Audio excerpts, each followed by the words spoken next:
Bonsoir à toutes et à tous. Nous consacrerons la dernière partie de cette émission à vos questions SMS, Internet et réseaux sociaux.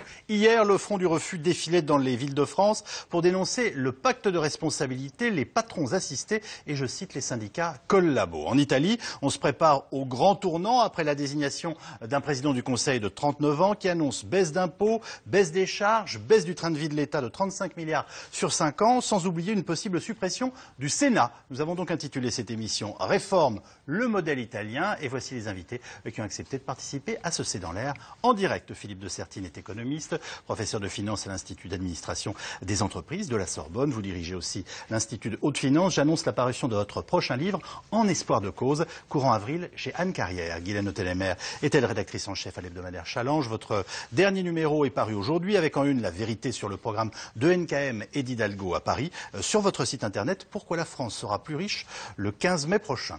Bernard Vivier est lui directeur de l'Institut supérieur du travail. Vous êtes un spécialiste des rapports sociaux et enseignez à la faculté libre d'économie et de droit de Paris. Enfin, Anaïs Ginori est journaliste franco-italienne. Vous êtes la correspondante à Paris du quotidien La Repubblica. Vous avez consacré un livre aux relations franco-italiennes pendant les années Berlusconi-Sarkozy, les faux amis. Je vous pose la question vraiment très sérieusement. Est-ce qu'on peut remettre un pays sur les rails en 4 mois?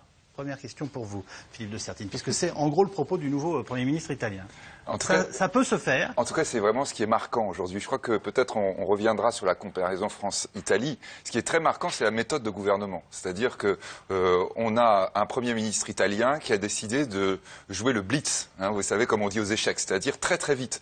Il a pris très très vite le pouvoir dans son parti. Quand il a eu le pouvoir dans son parti, il est devenu président du Conseil. Et maintenant, il propose des réformes avec effet immédiat. C'est-à-dire quand il dit baisse de la fiscalité, c'est pas dans 2 ans, c'est tout de suite. On va avoir immédiatement le changement, pourrait-on dire. Ma question est plus directe que ça. Je demande à l'honorable économiste que vous êtes, peut-on remettre un pays sur les rails? Juste le remettre sur les rails, c'est une des expressions qu'il a employées, le président du Conseil, en 4 mois, avec des réformes fortes. La réponse, ce serait oui. Oui, mais c'est pas sûr que ça marche là. Mais bien compris. Mais la réponse c'est oui. C'est-à-dire, je crois qu'il faut jamais mésestimer l'effet extraordinaire d'un point de vue psychologique que jouent des réformes radicales dans une économie. À chaque fois, vous voyez, on va dire, il faudra des années pour, il faudra des décennies en France, ça commence toujours comme ça. Soit c'est pas possible, soit il faudra des années. Voilà. Alors que, en réalité, à chaque fois dans l'histoire qu'on a vu des réformes radicales lancées, évidemment que ça règle pas tout de suite. Mais quand vous dites remis sur les rails, oui, c'est ça. Le train recommence à rouler. Il n'est pas à pleine vitesse, mais ça y est, il repart de l'avant. Je crois que c'est vraiment probablement le grand pari que l'on peut retenir et qui est très intéressant. On l'a déjà vu par ailleurs, on l'a vu même dans des pays européens voisins il y a peu de temps et on a vu que ça marchait. Ça va très très vite le retournement. Guylaine Autelémer, c'est possible? Oui, sur les rails, ça veut dire dans la bonne direction. Voilà. Et je trouve que ce qui est assez intéressant dans ce que fait Matteo Renzi, c'est qu'il a identifié un problème gravissime qu'il y a en France comme il y avait en Italie, c'est-à-dire une défiance des élites, une perte de confiance dans la politique. Des gouvernements technocrates ont cassé le lien, même si sur le papier leur politique était formidable, même s'ils ont fait le sale boulot, même si le montant a scellé, il y a eu une cassure, il faut bien le dire, avec le peuple. C'est ce qu'on est en train d'avoir, nous, en France, si on reparle à peu près après des manifestations. Donc il a compris ça avec des choses toutes simples, peut-être un peu populistes, mais quelquefois il faut aussi le suffrage universel, ça veut dire qu'il faut aussi savoir parler aux gens.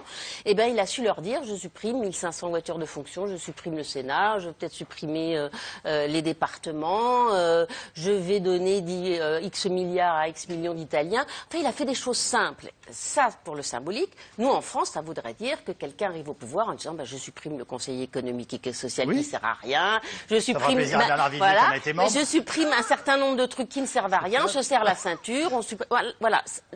François Hollande l'a fait un tout petit peu en baissant son traitement à l'Élysée, etc. Mais enfin, c'était pas assez bon. Et deuxièmement, sur le plan économique, il a identifié les problèmes. Je veux dire, le code du travail, le mode de fonctionnement du chômage, les impôts pour les entreprises comme pour les particuliers, faire repartir la consommation.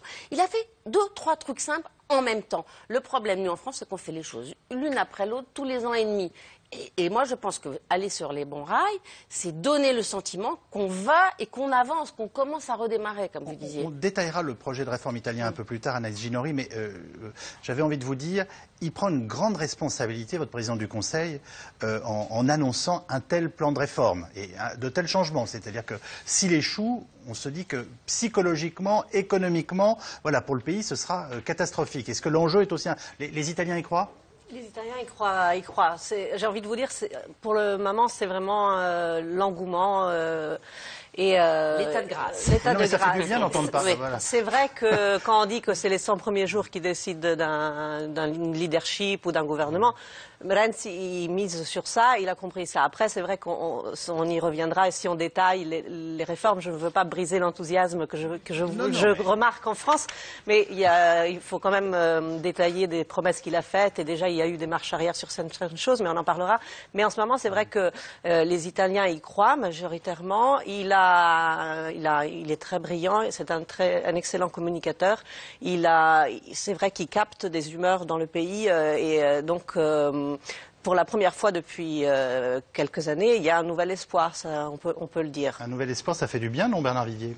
Non, je suis pas du tout dans la même ligne de bah oui, configuration. c'est vrai qu'on veut supprimer le Conseil économique et social. C'est pas ça la raison. C'est Et pas ça la raison. environnemental. C'est pas ça la raison. C'est que si techniquement nous savons ce que l'on doit ou ce que l'on peut faire, nous le savons. La prise de conscience n'est pas là dans notre pays. Les Italiens y sont. Les Italiens ont confiance dans ce gouvernement. Les Italiens ont des dirigeants qui mettent l'Italie sur les rails. Nous ne le faisons pas. Nous avons un paysage syndical complètement éclaté. L'idée même de pacte de responsabilité, pacte social, nous est encore étrangère. Nous sommes plombés par une culture du XXe siècle et nous sommes encore également, nous nous sentons trop forts en Europe. Le Portugal, l'Espagne, comme l'Italie, font des réformes. Oui. Dans la difficulté, nous n'avons pas encore la pression européenne, nous la refusons même, cette pression européenne, alors que c'est une exigence et que nous devrons y passer. Donc, oui, nous pouvons techniquement, nous n'y sommes pas encore dans nos têtes et les manifestations d'hier l'ont montré. Dans nos têtes ou dans la tête de nos dirigeants? Dans la tête de nos dirigeants. Parce que je pense que les Français sont plus mûrs qu'on ne le dit.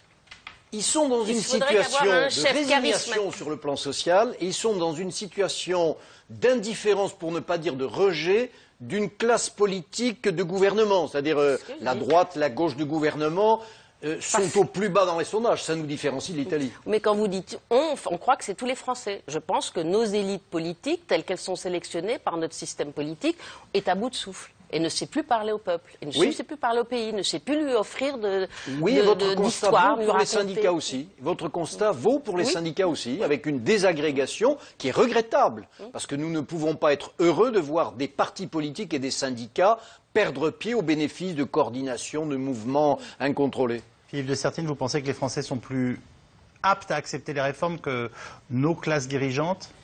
Je crois, alors pour peut-être aller aussi avec une certaine limite dans le sens de Guylaine Ottenheimer, que lorsque l'on interroge les Français, quand on discute avec eux, quand d'ailleurs ils réagissent à des émissions dans lesquelles ils nous voient participer, ils vous disent tous, il faut que ça change. On sent que le système français en ce moment est bloqué, que par rapport à notre jeunesse, par rapport à nos enfants, nous avons, là, pour reprendre votre terme, à remettre vraiment le train français sur les rails. Aujourd'hui, ça ne marche pas. Par rapport aux Italiens, les enfants, on en a, nous. Hein. Oui, enfin, c'est une grosse différence. Oui, là, quoi que la natalité baisse un peu en ce moment, c'est pas forcément. Oui, mais justement, on va supprimer les aides familiales. Hein, je dirais, c'est pas. Il faut faire attention à ça. Mais on va dire, on est dans une situation où on sent que le pays, la France, aujourd'hui, est dans une impasse.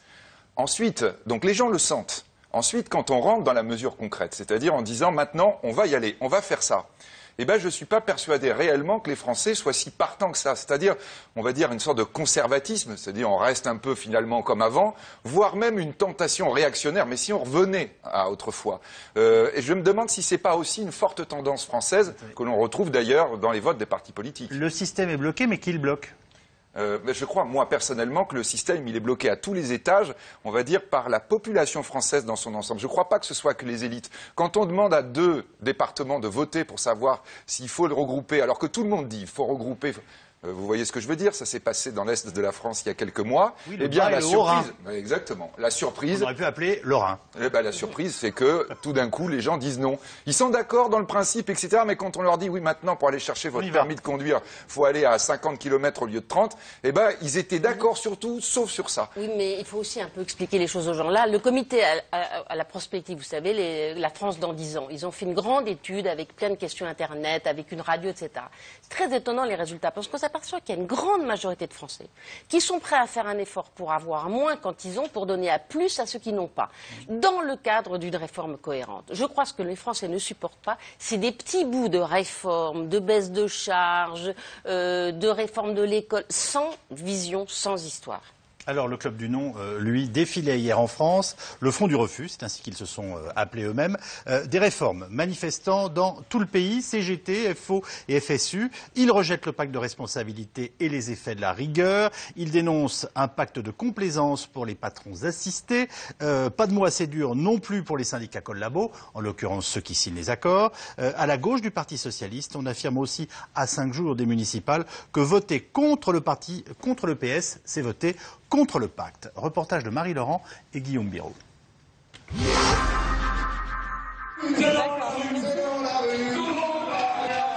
60 000 personnes selon les syndicats, 10 000 seulement selon la préfecture pour un avertissement au gouvernement. Le rejet de la politique Hollande et de sa main tendue aux patrons. Les patrons sont assistés, c'est d'ailleurs eux qui souvent nous disent que les privés d'emploi sont assistés, que ceux qui sont aux minima sociaux sont assistés, que ceux qui partent plus tôt à la retraite sont assistés, que ceux qui ont un statut sont assistés. Et en fait, c'est eux qui nous insultent et c'est eux qui empochent l'argent. Il faut remettre les choses à leur place. On en est aujourd'hui à 230 milliards d'euros d'aide sans qu'on puisse en évaluer l'efficacité. Unis derrière la même bannière, la CGT, FO, la FSU et Solidaire. Le Front du Refus, le Club du Non, au pacte de responsabilité très remonté contre la CFDT et autres syndicats réformistes, signataires du pacte. La CFDT dit qu'on reste au bord de la route, la CFDT dit que pour marquer des buts, il faut être sur le terrain. Je dirais tout simplement à Laurent Berger, pour marquer des buts, il faut être sur le terrain, mais quand on n'a pas de défense, on se fait défoncer. Voilà. Bon, alors on peut jouer sur les images. Moi, je ne donne pas aux syndicats la vocation à co-gérer l'État et les entreprises.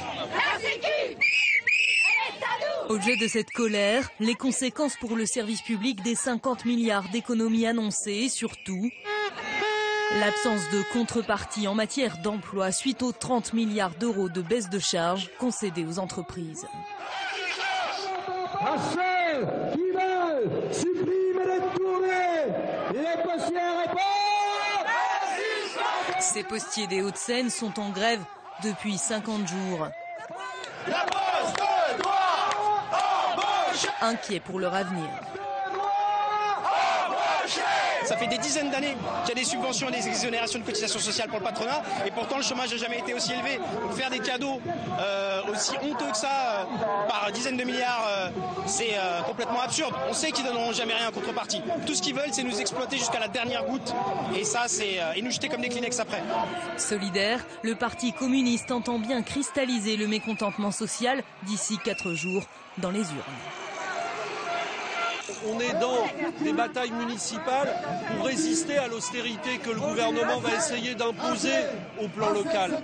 Et nous sommes dans des majorités municipales pour dire qu'il faut du logement social, il faut des services publics. Et ce n'est pas dans les communes qu'on va appliquer l'austérité que vous essayez d'appliquer au plan national. Pour exprimer le ras-le-bol de gauche, Jean-Luc Mélenchon et Olivier Besancenot ont appelé à une marche nationale après les municipales. Rassembler les déçus, dénoncer les réformes, ne pas laisser la rue à l'extrême droite. Je pense que de toute façon, la plus grosse des sanctions, c'est des tas de personnes qui ne vont pas aller voter. Enfin, nous, on est entourés de voisins, de collègues qui disent que de toute façon, ils n'ont même plus envie d'aller voter. Les gens qui ont le cœur à gauche, ils sont écœurés, ils sont déboussolés. Et le pacte de responsabilité, ça condense pas mal, pardon, mais quand on transforme le budget de l'État en portefeuille géant pour les banquiers, les plus grandes entreprises, alors qu'on demande à la majorité de la population de se serrer la ceinture, moi, j'appelle pas ça une réforme. J'appelle ça une contre-réforme libérale, un transfert de fonds, si vous voulez. Et je dirais que ne pas voter pour les listes conduites par le PS à ces élections municipales, c'est voter contre le pacte de responsabilité. Il faudrait réformer cette politique qui, depuis 30 ans, donne de l'argent sans arrêt au capital, voilà, et aux actionnaires. C'est ça qu'il faut réformer. Il faut le remettre vers les PME, mais celles qui produisent de la richesse, pas celles qui spéculent. Il faut le remettre vers les salariés, vers les artisans. Et c'est pas le choix qui est fait. Et en plus, c'est un choix qui ne marche pas. Vous vous rendez compte que le chômage, on atteint des records historiques de chômage. Donc on voit bien que c'est une politique qui nous emmène dans le mur, en France et en Europe, et on continue de plus belle. Un vote de protestation contre une politique pro-patronale, celle d'un gouvernement de gauche devenu, selon Lutte ouvrière, l'ennemi des travailleurs. Moi, j'espère qu'au municipal, il y aura beaucoup de travailleurs, de chômeurs, de retraités des classes modestes qui diront leur écœurement. Leur dégoût de cette politique qui est en fait dans la continuité de celle de Sarkozy. Finalement, Sarkozy, c'était le président des riches. On peut dire qu'Hollande est le président des patrons. La réalité, c'est ça. C'est que tout ce que le patronat a demandé, il l'a fait, Hollande. La flexibilité, la compétitivité, le recul des droits à la retraite. L'extrême gauche bien décidée à faire de ce scrutin local une sanction nationale. J'avais envie de vous dire, prenons au pied de la lettre ce que nous disent ceux qui défilaient hier dans les rues de France. C'est-à-dire, en gros, on demande aux Français les plus modestes de se serrer la ceinture alors qu'on ne cesse d'accumuler les aides, ils citent le chiffre de 230 milliards, les aides en tout genre à nos entrepreneurs. Et fin de l'équation, on n'a pas vu le chômage baisser. Alors voilà, cette équation-là, est-ce que vous la contestez? Est-ce qu'elle a des aspects de vérité? Enfin, est-ce que vous la trouvez caricaturale, Bernard Vivier? Oui, cette aide n'est pas adressée aux actionnaires, aux chefs d'entreprise, ça ne va pas dans la poche des patrons, ça va en soutien à l'activité des entreprises. Donc les bénéficiaires, c'est tout le monde dans l'entreprise, y compris l'emploi. C'est toute cette logique de relance de l'économie par une réduction des coûts de travail, une amélioration de la compétitivité, c'est-à-dire clairement une capacité pour notre pays à être plus performant sur la scène économique internationale. C'est tout. Et la baisse du chômage viendra de cet effort-là. Mais vous nous dites quoi? Ce sont des slogans démagogiques qui ne disent pas la vérité? Ce sont je ne dirais pas démagogiques, ils ont leur logique, ces slogans. C'est une pensée qui se tient, mais je vais être brutal, c'est une pensée qui se tenait très bien au XXe siècle, quand les États pouvaient se cloisonner, quand on pouvait dévaluer, quand on pouvait fermer les frontières. Les marchés sont mondiaux, notamment le marché du travail. Donc on pouvait être trotskiste au XXe siècle, alors au XXIe, c'est interdit maintenant. C'est étrange comme analyse. Mais on peut être trotskiste, on peut toujours continuer à véhiculer toutes les idées que l'on veut. Et heureusement, la France est un pays très ouvert.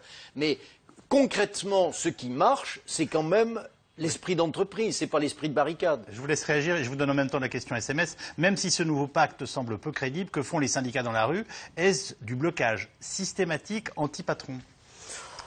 On peut les comprendre. La situation économique et sociale est quand même pas très formidable.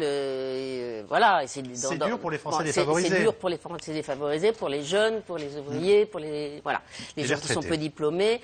Et on peut les comprendre parce que je trouve que cette histoire de pacte, elle n'a pas été expliquée dans un ensemble. On a donné le sentiment, effectivement, d'abord de faire un cadeau au patron, et François Hollande s'est installé dans un dialogue direct avec le patron des patrons. Puis on a dit aux syndicats au dernier moment, d'ailleurs on a oublié d'en convoquer certains, venez à une réunion, puis vous allez nous dire ce que vous voulez dans ce pacte. C'est quand même pas aux syndicats d'aller décider s'il faut des baisses de charges, comment, contre... Voilà. Alors qu'il fallait raconter l'histoire différemment aux Français. Il fallait raconter aux Français, bon voilà, on a un système qui a trop grossi. Et aujourd'hui, on est dans une compétition, on ne peut pas le faire, on peut plus. On est trop lourd. Alors donc on va se remuscler, on va se réorganiser, tout le monde va faire un effort.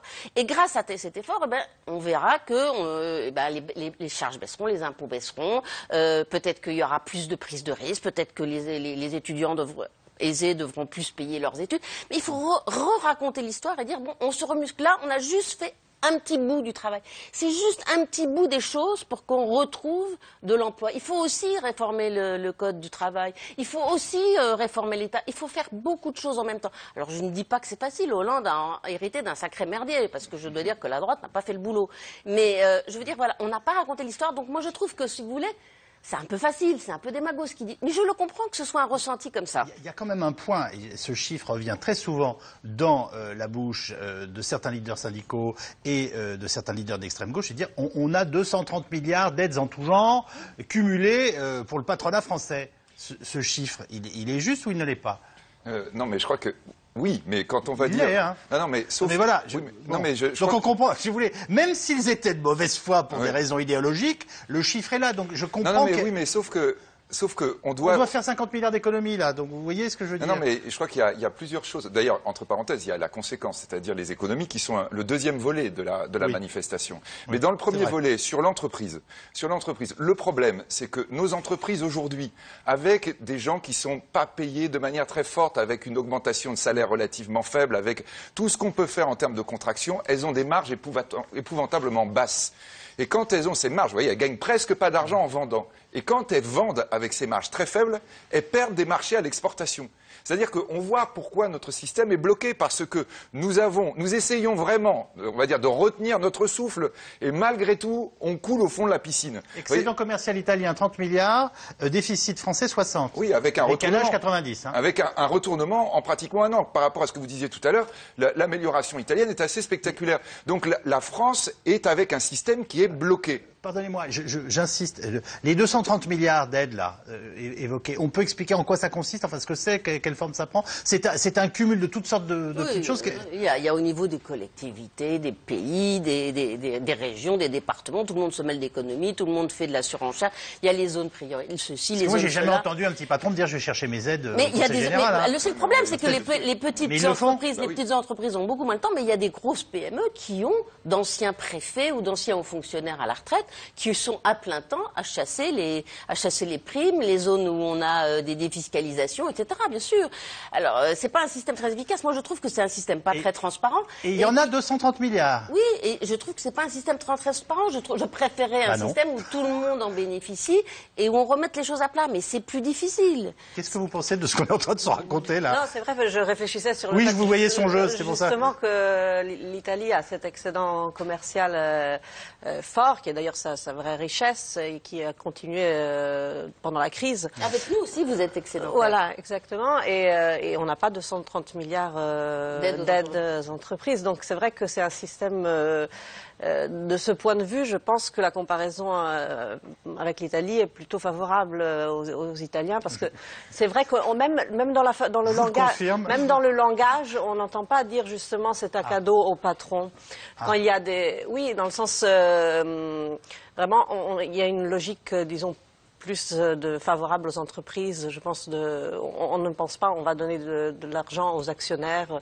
Si le gouvernement fait justement comme il est en train de faire une aide pour alléger les charges, personne ne dit c'est un cadeau au patron. Éventuellement, on dit qu'est-ce qui va se passer pour les impôts, au niveau de l'équilibre des comptes publics. Mais le Parti communiste italien, on n'a pas le fantasme de l'aide publique à l'entreprise qui finirait dans la poche du patron. Exactement. Le Parti communiste italien n'était pas le Parti communiste français. Voilà, il y a eu toute une évolution depuis. Voilà. Il y a eu toute une évolution. On parle de choses qui ont 30 ans quand même. Mais oui, mais ça laisse des traces. Ça laisse des traces. Alors, c'est très important. Le Parti communiste italien n'est pas du tout comparable à ce qu'a pu être ou ce qu'est encore le Parti communiste français.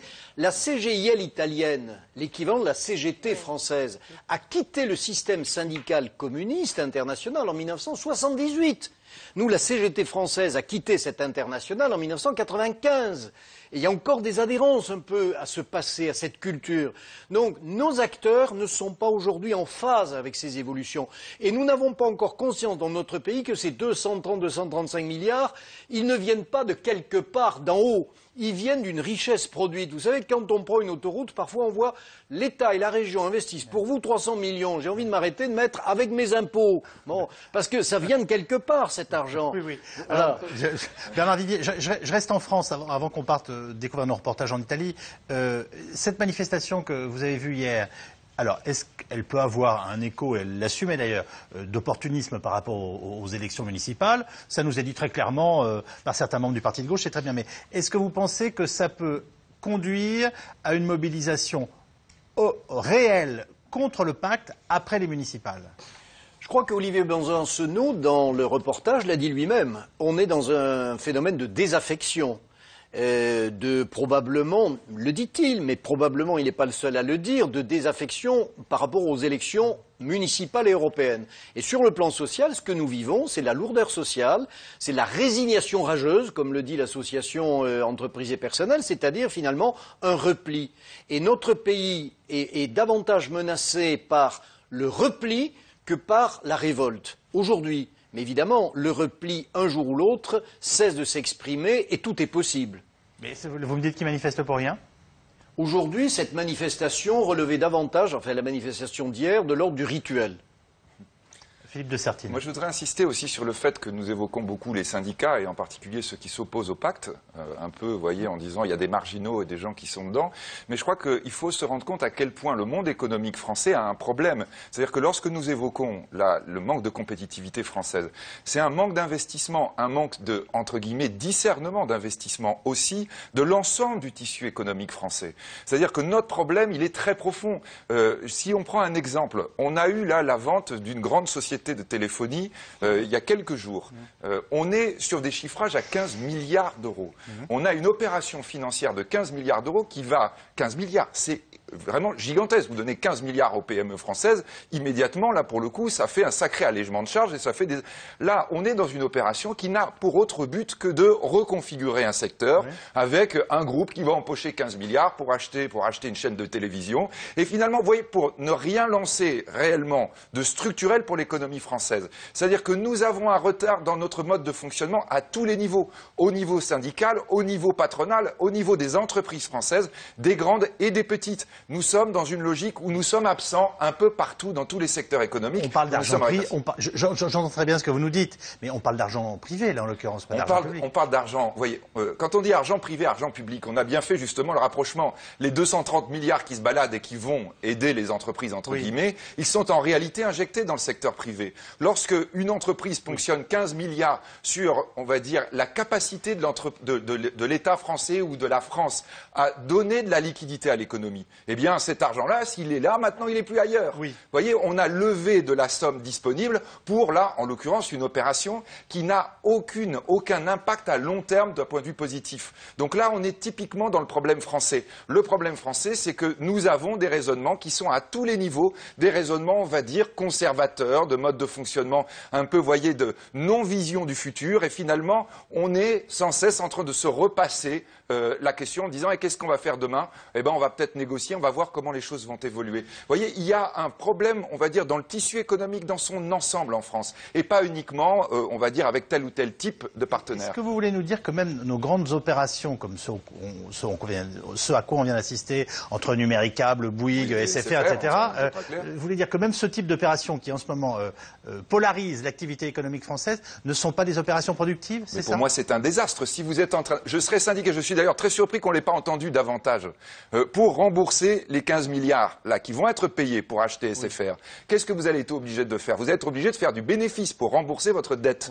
Et bien ce bénéfice, évidemment, vous allez utiliser tous les avantages de réduction de charges pour pouvoir le faire. Si le but des réductions de charges, c'est pouvoir faire davantage d'opérations financières, pourtant c'est de ma spécialité, on va dire, l'approche financière. C'est pour ça que je suis un peu surpris par votre vindicte. Mais non, mais je vais vous dire, on est exactement à l'envers de ce qu'on doit faire. On est dans une logique où à tous les niveaux, y compris au niveau des grands groupes français, eh bien, on est en train de faire des opérations de court terme, des visions de court terme, on va dire, essayer de faire des réaménagements économiques, mais jamais de se projeter dans le long terme. On évoquait tout à l'heure le problème de la société française, c'est ni le problème de ses élites, de ses syndicats, de son patronat, c'est le problème de la société française dans son ensemble, qui est aujourd'hui dans une situation bloquée.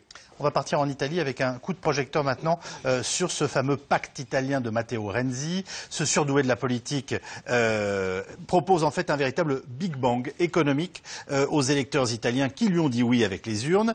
10 milliards de baisse d'impôts, 10% de taxes professionnelles en moins, le paiement de 68 milliards d'arriérés de l'État italien qui va enfin payer ses fournisseurs, sans oublier une possible suppression du Sénat. Et encore, j'oublie beaucoup des éléments du programme et en tout cas des annonces qui ont été faites. Les Italiens appellent ça le grand tournant. Laurence Aïda Diop et Dominique Lemarchand.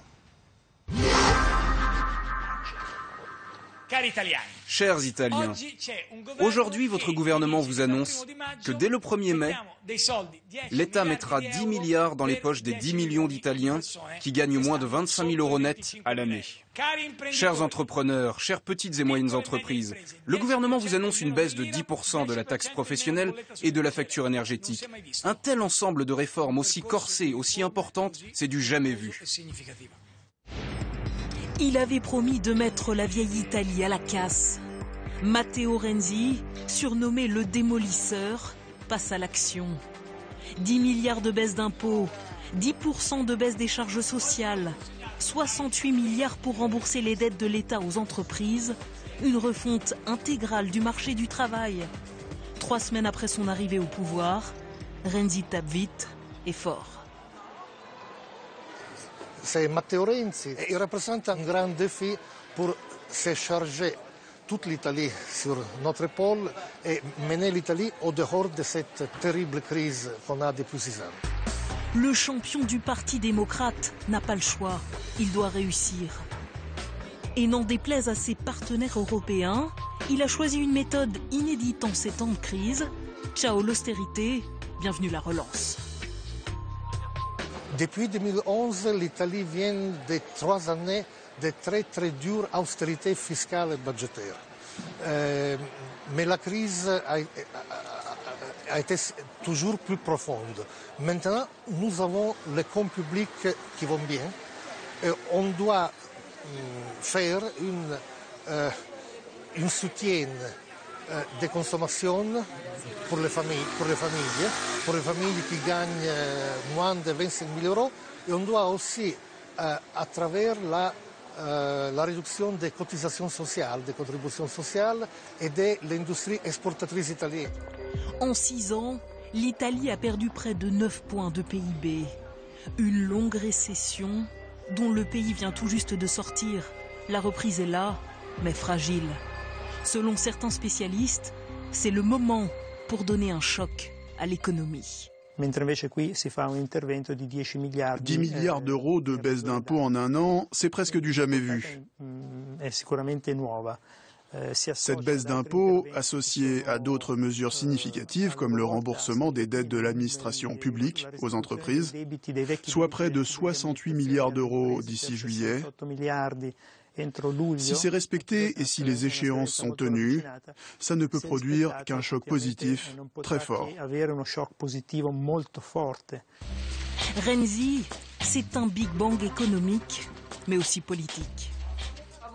Pour 365, contre 156. La loi est approuvée. Mercredi dernier, il fait voter sa réforme de la loi électorale. Désormais, la majorité à la Chambre n'est plus à 50, mais à 37%. Fini le jeu des grandes coalitions à l'italienne et la loi des micro-partis. Et le bulldozer Renzi ne va pas s'arrêter là. Il veut maintenant faire disparaître le Sénat, inutile à ses yeux. Sous ses airs de gendre idéal, il bouscule tous les codes de la politique italienne. Il y a quelques mois, personne ne le connaissait. Passé à la faveur d'un coup d'État dans son propre parti de maire de Florence, à plus jeune président du Conseil, un stratège presque surdoué de la politique.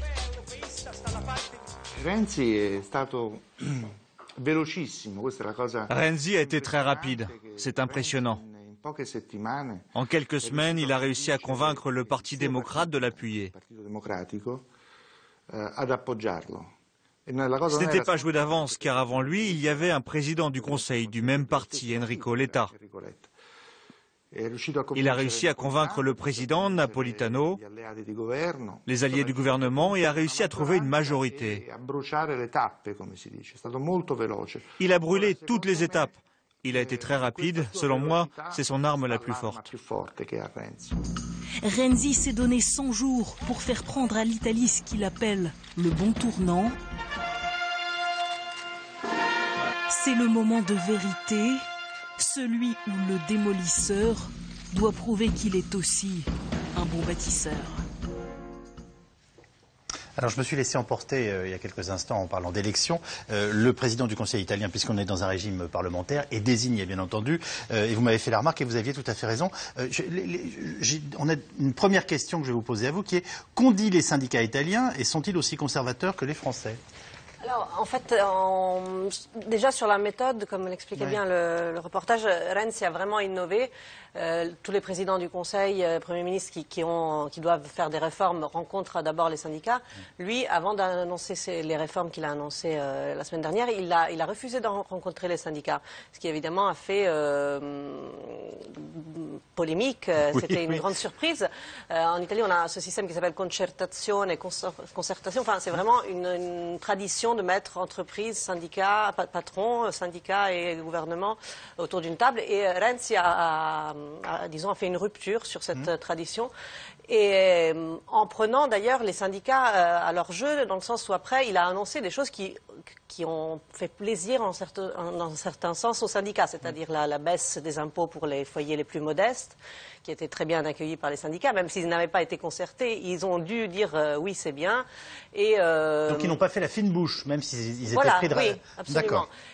Mais on le remarquait, c'est vrai qu'il y a eu aussi un parcours dans les syndicats italiens vers un réformisme, surtout, enfin il faut dire aussi que l'Italie traverse une crise depuis déjà quelques années, vous l'avez rappelé, les chiffres, et donc je pense qu'il y a une prise de conscience plus forte, une crise aussi de représentativité, enfin de représentation des syndicats. Les syndicats sentent qu'ils ne sont plus aussi représentatifs qu'ils n'étaient il y a quelques années.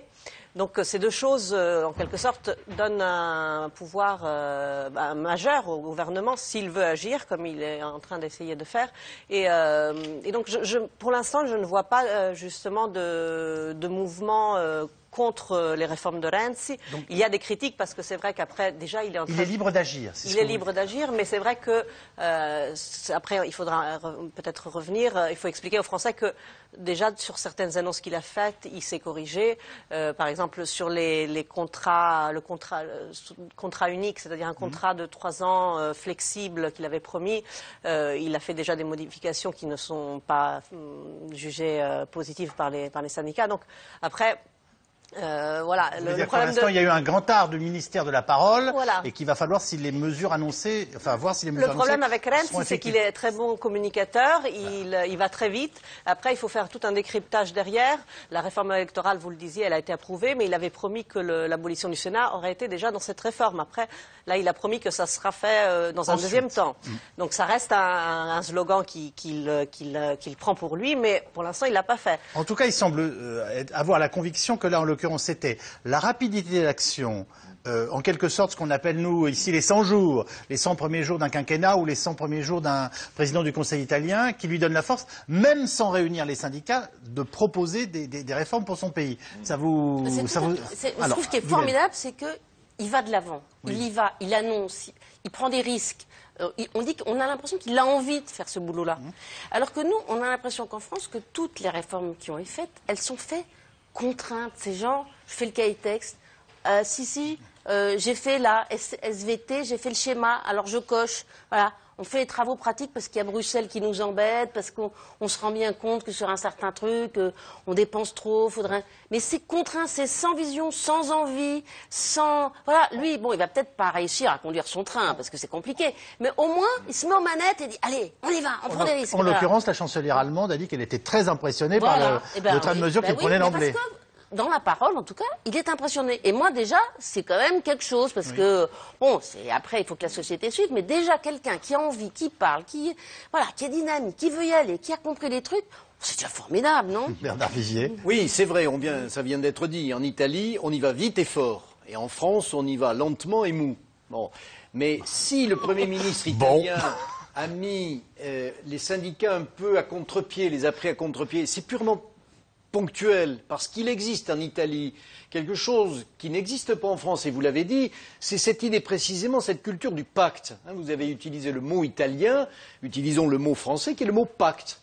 Ce mot pacte social, il existe partout en Europe, en Espagne, en Belgique, en Grande-Bretagne, en Allemagne, en Italie, sauf dans un pays d'Europe qui est quand même important, c'est le nôtre, où l'idée de pacte n'est pas entrée dans cette idée-là. Elle n'est pas entrée dans notre culture, en grande partie aussi parce que l'État se mêle de tout, et l'on comprend d'une certaine façon les manifestants, les organisateurs d'hier, notamment Force ouvrière, qui disent « Mais attendez, pourquoi vient-on nous convoquer à discuter avec le patronat ?» Guylaine Ottenheimer l'a dit tout à l'heure, alors que les carottes sont cuites sur une recette qui n'est pas élaborée, qui n'est pas bien établie. La CGPME, les petites entreprises, n'ont même pas été informées.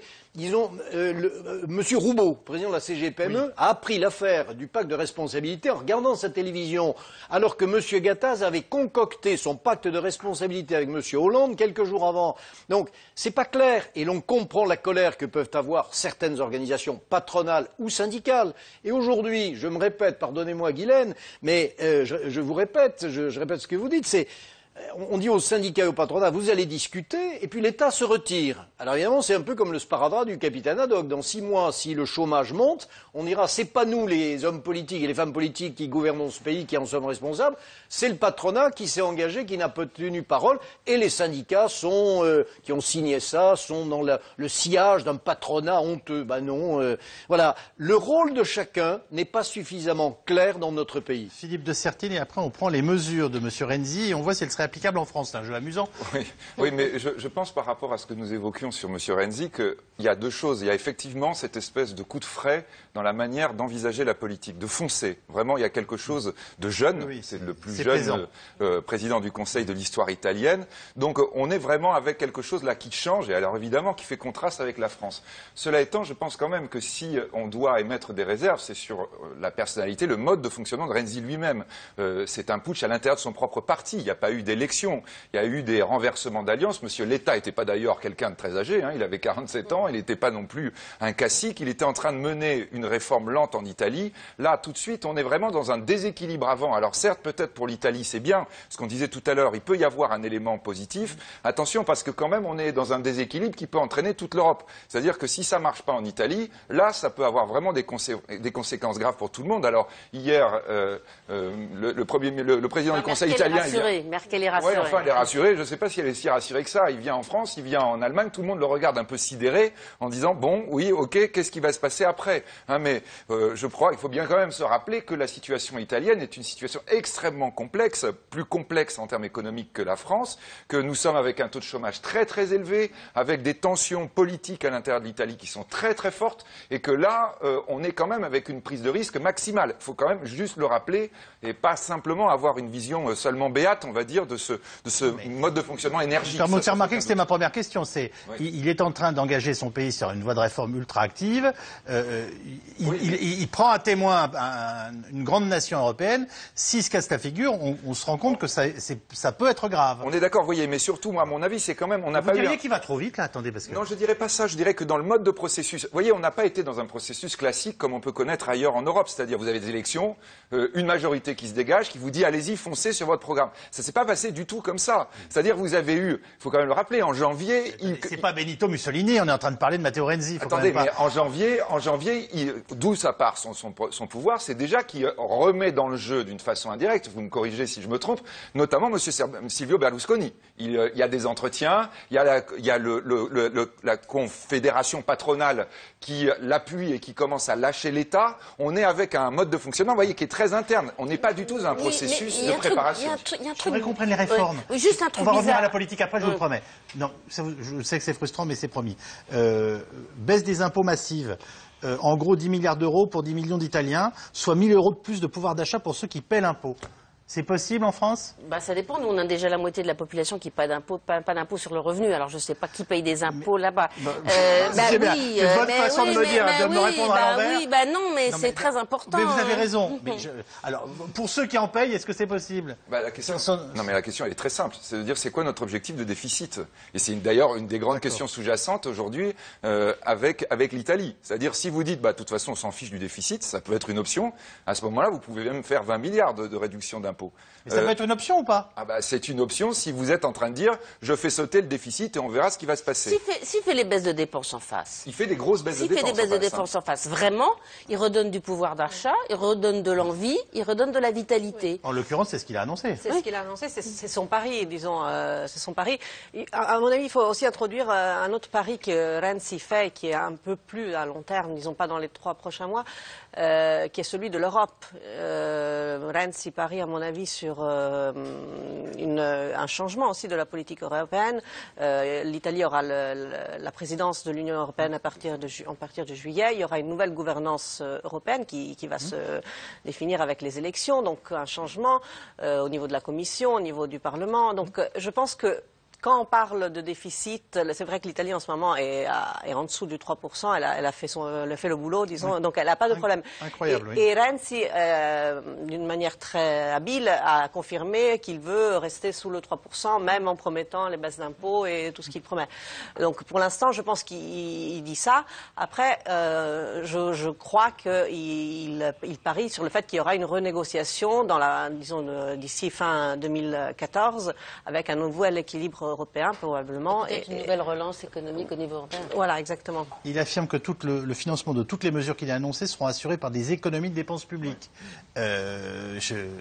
Voilà, c'est la même chose, ça peut se faire en France, j'imagine.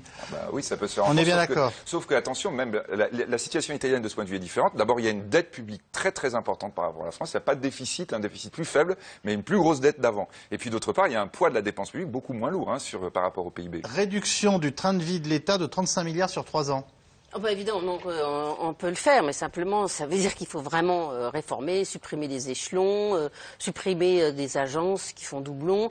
Mais ce que je ne comprends pas, c'est que nous, on a perdu quand même un an à s'occuper des emplois génération. Bon.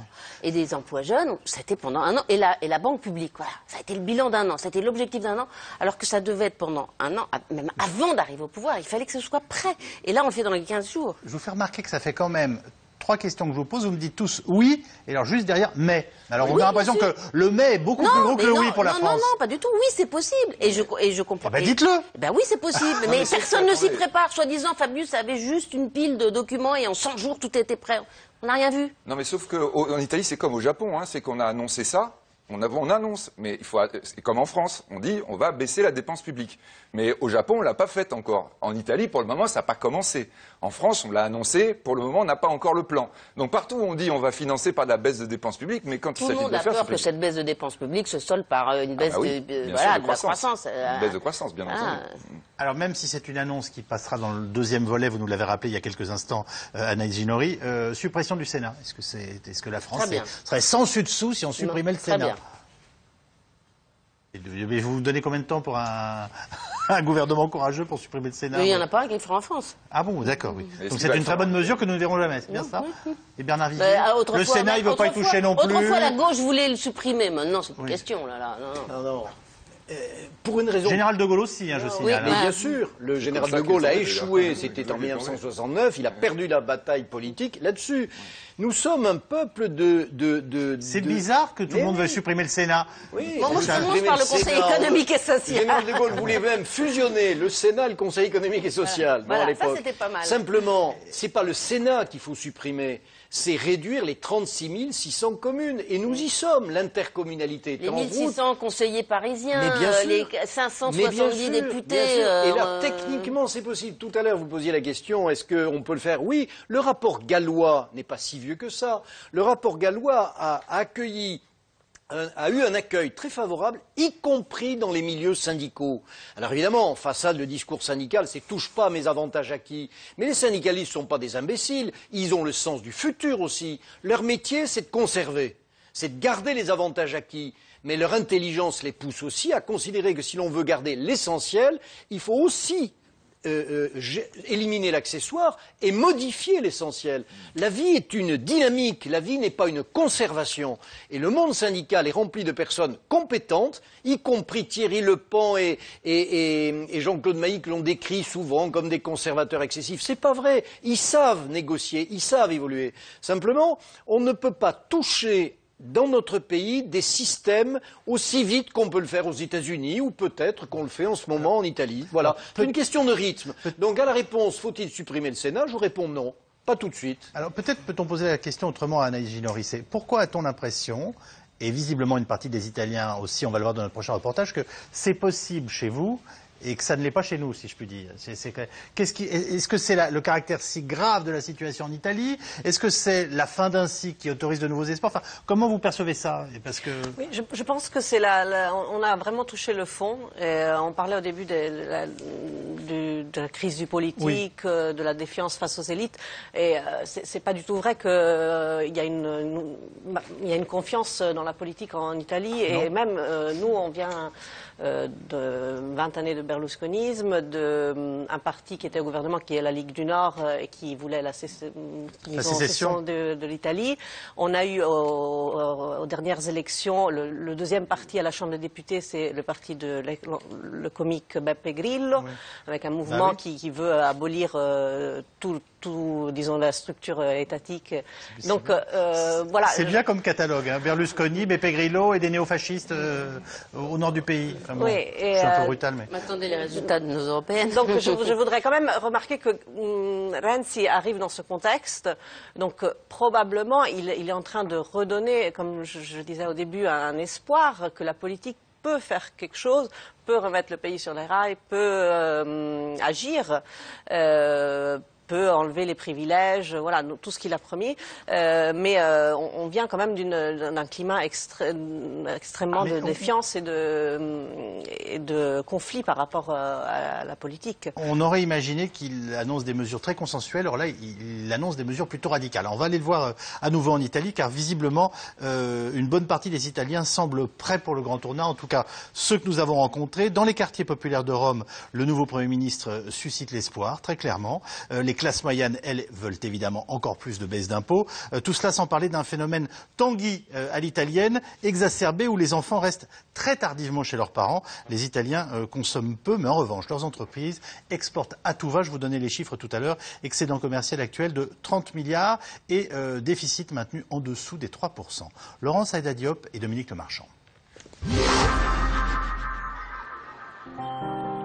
Rares sont les touristes qui s'aventurent à Testaccio. Bien loin du Rome des cartes postales, entre Square et HLM, un quartier populaire. Et des habitants usés par la crise. Pour certains, Renzi, c'est l'espoir de voir changer le quotidien. Il est jeune, il est dynamique. Il s'est entouré de personnes jeunes aussi. Toutes ces réformes, c'est un vrai changement, comparé à la politique statique qu'on a connue jusqu'à présent. À Testaccio vivent des ouvriers, des employés, des retraités. C'est pour eux que Matteo Renzi veut baisser les impôts, pour les aider. Mais dans un pays où le pouvoir d'achat n'a cessé de se dégrader, les 80 € par mois promis par le président du Conseil font bien pâle figure. On a entendu trop de promesses. Je suis un ouvrier qui n'a que son maigre salaire. Nous, on a fait beaucoup de sacrifices et on ne voit pas de bénéfices pour les ouvriers dans cette réduction d'impôts. Il faut plus de 80 € par mois. De vraies réformes. Parce que le futur, c'est eux, mes enfants. Je ne vois pas un beau futur pour mes filles. Au point où on en est en Italie, on a déjà touché le fond. Essayons ces réformes. On ne peut pas s'enfoncer plus. Alessandro fait partie de cette classe moyenne italienne qui galère. Il vit dans cet appartement de la banlieue de Monza. Ça, c'est le salon. La salle principale est là. C'est là où on passe le plus clair de notre temps, là où on parle avec les parents. Et oui, parce que je vis encore avec mes parents. C'est un choix obligé. Je n'ai pas assez d'argent pour pouvoir trouver un appartement. Les couples avec 2 salaires ont déjà des difficultés. Alors imaginez une personne seule comme moi qui suis précaire. Il y a plus ou moins de travail. C'est impossible d'avoir un prêt immobilier et même de pouvoir payer un loyer. Pour moi, c'est impossible. Donc par la force des choses, je me retrouve à vivre avec mes parents. Leur fils unique de 41 ans n'a jamais quitté la maison. Il a gardé sa chambre d'enfant. Alessandro est coach sportif. Le sport, c'est un des premiers loisirs que les Italiens ont sacrifié sur l'autel de la crise. En moyenne, il gagne 1 000 € par mois. Je navigue à vue. Il y a certains mois où je peux réussir à travailler et avoir de l'argent. Et il y en a d'autres où je ne gagne rien. Il faut s'organiser et accepter la situation. Mais maintenant, je pense partir à l'étranger. Fuir l'Italie, jamais de la vie. Virgilio Palini n'abandonnerait pour rien au monde son limoncello. Ça, c'est la ligne de production. On est en train de produire le limoncello Palini. C'est le limoncello numéro 1 au monde, pas en quantité, mais en qualité. 25 000 bouteilles par jour sortent de cette ligne de production. L'entreprise Palini, c'est 15 millions d'euros de chiffre d'affaires. Pour une entreprise familiale vieille de 139 ans, une petite réussite en Italie. Aucun doute pour les Palini, leur succès vient de l'étranger. 85% des bouteilles partent à l'export. Le marché italien est sinistré. De Renzi, ils n'attendent pas grand-chose. Dans ce pays, on a une politique d'annonce. Tous les gouvernements ont dit on fait ceci, on fait cela, et à la fin, rien ne se passait. À la fin, les Italiens ont perdu confiance en leur gouvernement et en eux-mêmes. C'est ce que Renzi doit faire, redonner de la confiance. Il a pris tellement d'engagements qu'on ne sait pas comment il va faire, mais s'il en maintient rien qu'un ou deux, l'Italie change immédiatement. On a tout fait nous-mêmes. Même les banques ne nous ont pas aidés. Si on avait dû attendre que les choses changent, on serait morts. Et pourtant, ce sont les petites entreprises comme celle des Palini sur lesquelles Matteo Renzi veut miser. Celles qui savent vendre le Made in Italy. Depuis 17 ans, jamais l'excédent commercial du pays n'a été aussi élevé.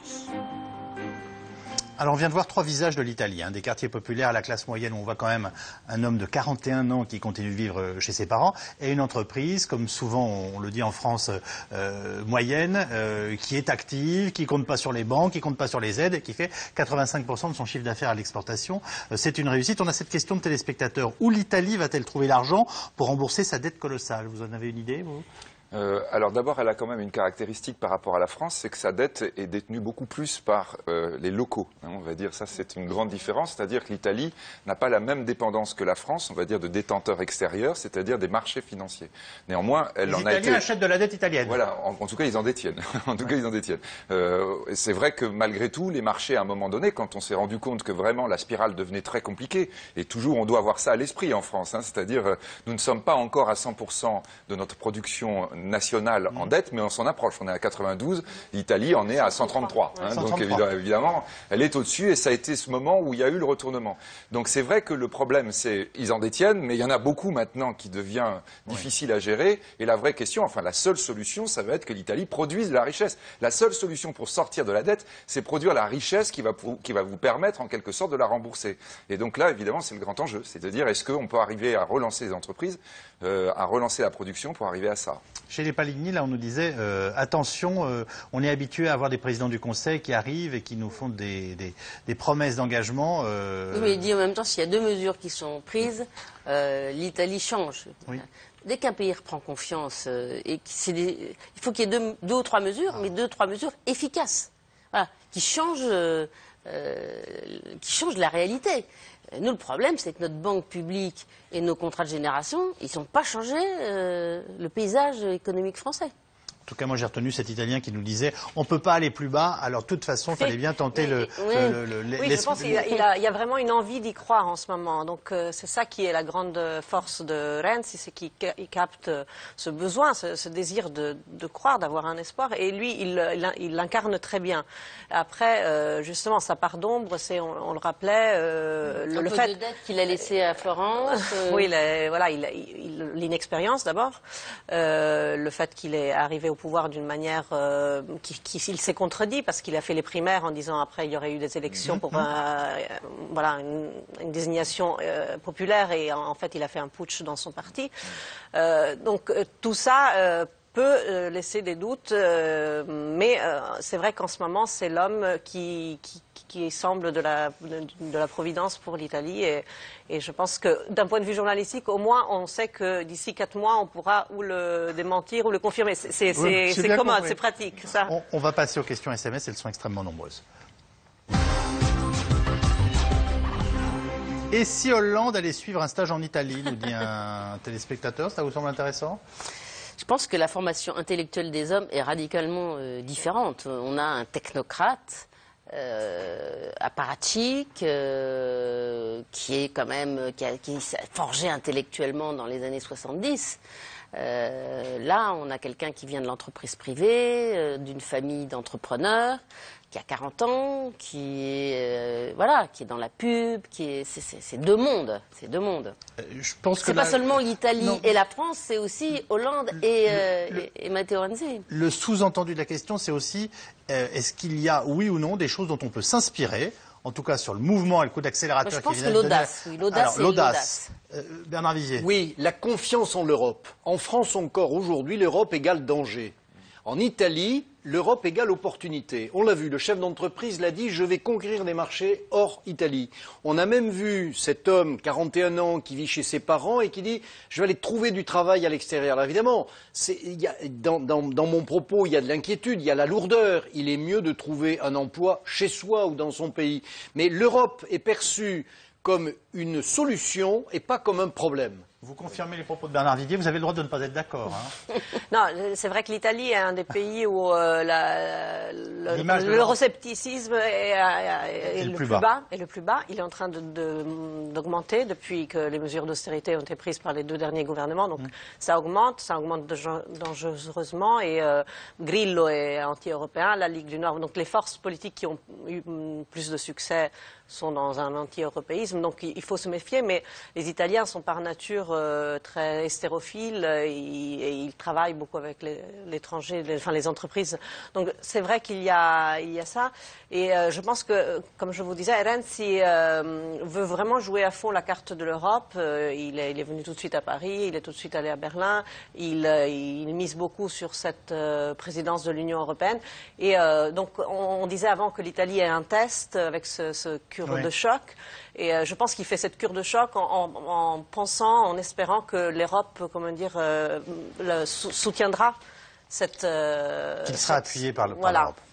Et si l'on réformait d'abord ces politiques, réformait entre guillemets, qui sont les mêmes depuis des décennies, ça nous concerne, parce que je crois que, on voit un jeune président du Conseil de 40 ans qui arrive au pouvoir en étant hyperactif. Alors même si c'est caricatural de dire les nôtres sont plus installés, on peut pas ne pas attendons un petit peu voir s'il a vraiment réussi pour s'en inspirer, mais c'est vrai que ça fait du bien d'avoir cette fraîcheur. Tony Blair avait cet âge-là, et nous on les voit arriver. Cela on dit Sarkozy n'était pas si vieux. Giscard n'était pas si vieux. Honnêtement, il y a quand même vraiment, moi je trouve, la vraie comparaison, c'est avec Sarkozy quand il a été élu. Il y a quand même quelque chose de très proche.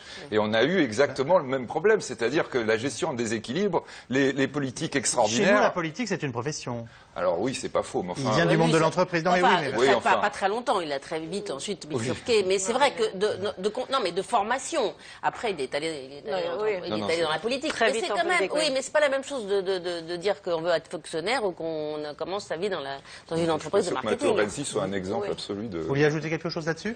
Oui, non, je pense qu'il a quand même baigné très tôt dans la politique. Son père était un démocrate chrétien, donc c'est vrai qu'il a eu quelques liens avec l'entreprise, une mentalité comme ça de faveur pour les entreprises, mais c'est quand même quelqu'un qui est très dans la politique. Et d'ailleurs, justement, comme je rappelais, je pense que sa façon d'accéder au pouvoir montre que c'est un politique très habile.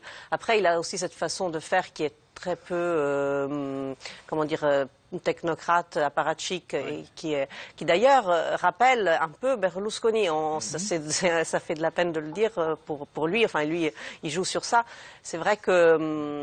Mais ces modèles, c'est Blair, c'est Obama, c'est des gens comme ça. Il veut faire un 100 mètres, mais il oublie que c'est un 110 mètres haie. C'est tout, nous dit un téléspectateur. C'est sous-entendu, il est parti pour un sprint, mais il ne se rend pas compte qu'il va y avoir des étapes difficiles. Vous pensez que c'est une remarque fondée ? Oui, je crois que de toute façon, là, honnêtement, tout le monde attend de voir justement la première haie, qu'est-ce qui va se passer. Et c'est vrai que ça risque d'arriver très vite. Mais je le répète, on ne le regarde pas seulement en tant que spectateur, parce que si jamais il se prend avec lui.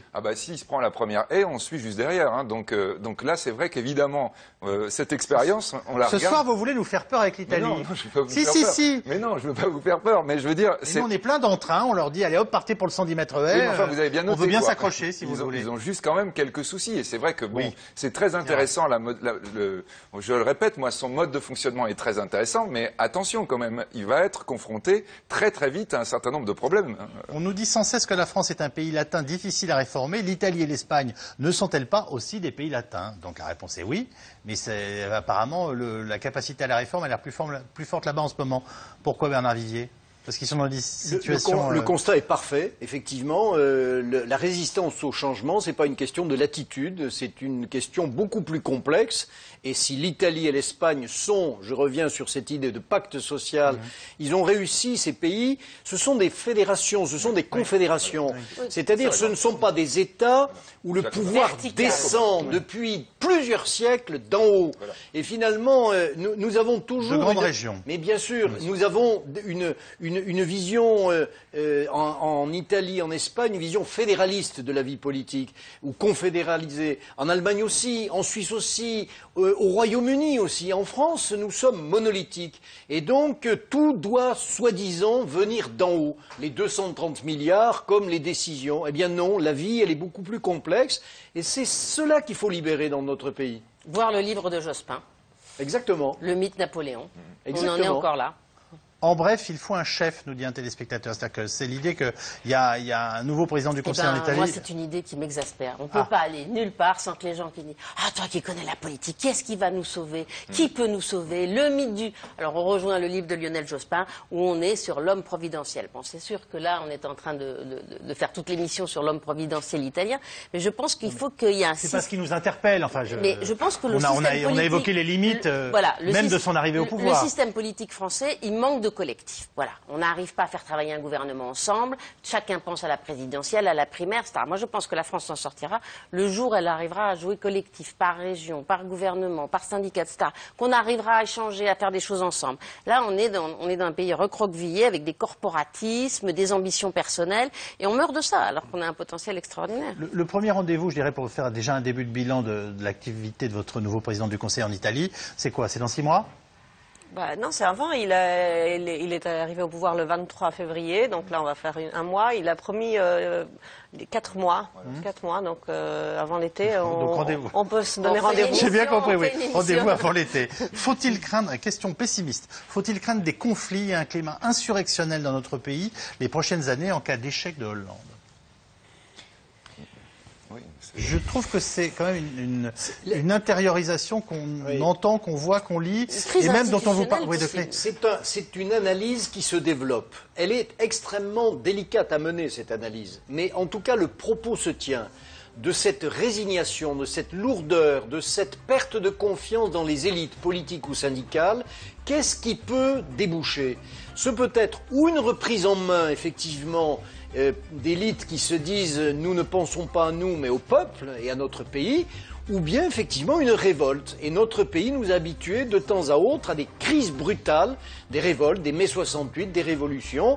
Ce n'est pas le chemin sain et efficace du progrès, mais ce n'est pas aujourd'hui une situation qu'il faut exclure. Merci beaucoup les uns et les autres d'avoir participé à cette émission qui sera ce soir rediffusée à 22h35. Merci de l'avoir suivi. Nous vous donnons rendez-vous demain pour un nouveau C'est dans l'air. Il sera 17h45 et auparavant, Axel de Tarlet recevra son invité comme chaque jour et en direct. À demain. Merci.